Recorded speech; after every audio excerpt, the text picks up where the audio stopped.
Hail, Caesar. The film starts with Eddie Mannix, Josh Brolin, going to confession. The priest is already used to hearing from Eddie too often. Eddie confesses that he has been hiding his smoking habit from his wife. Eddie drives to a house where a young actress, Gloria Delamour, Natasha Bassett, is doing a photo shoot while wearing provocative clothing. Eddie has called the cops to get the photographer and then slaps Gloria twice before giving her an alias to protect her image and an alibi. Eddie is a fixer for the studio Capitol Pictures, keeping the reputations of the studio's actors safe.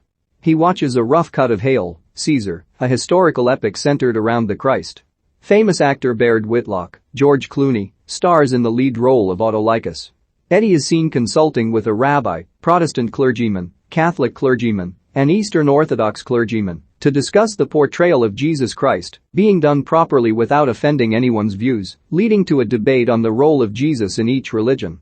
In addition to Hail, Caesar, Eddie is also involved in the production of a Broadway adaptation called Merrily We Dance. He gets popular Western star Hobie Doyle, Alden Ehrenreich. We see Hobie performing in a Western film, pulling off cool stunts against the bad guys. When Hobie is brought in to act for Merrily We Dance, he meets the director, Lawrence, Ralph Fiennes. The cameras roll, and Hobie is unable to pull off a convincing British accent with his heavy southern drawl. Lawrence tries to get Hobie to say the line "would that it were so simple" repeatedly, but he never quite gets it right, leading Lawrence to go complain to Eddie. During the filming of Hail, Caesar, an extra, Wayne Knight, pours a powdered substance into a goblet that Baird is supposed to drink out of. Baird shoots the scene and drinks from it. Later, as he walks to his dressing room, the extra and his cohort, Jeff Lewis, follow Baird and catch him as he passes out, and they abduct him. Another issue Eddie has to deal with is actress Deanna Moran, Scarlett Johansson.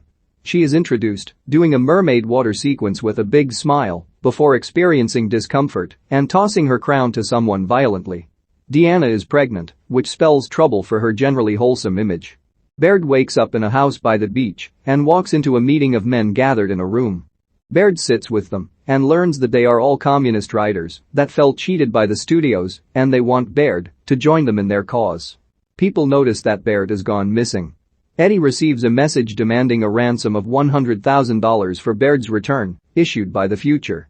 As Eddie tries to manage the situation, he is hounded by columnist Thora Thacker, Tilda Swinton, over a story about Baird regarding a film he did years earlier called On Wings with Eagles.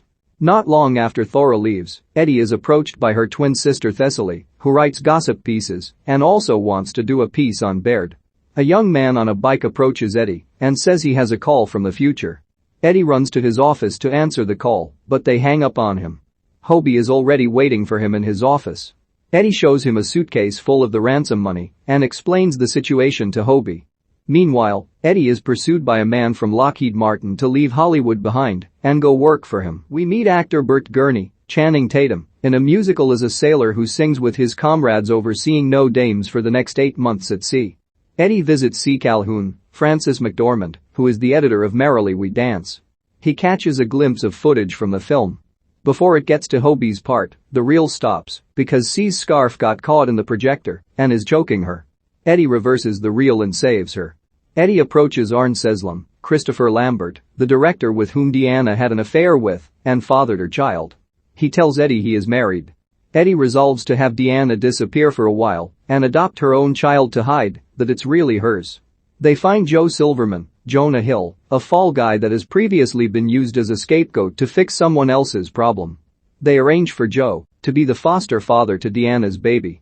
Hobie is set up with actress Carlotta Valdez, Veronica Osorio, to accompany each other to the premiere of Hobie's movie Lazy All Moon.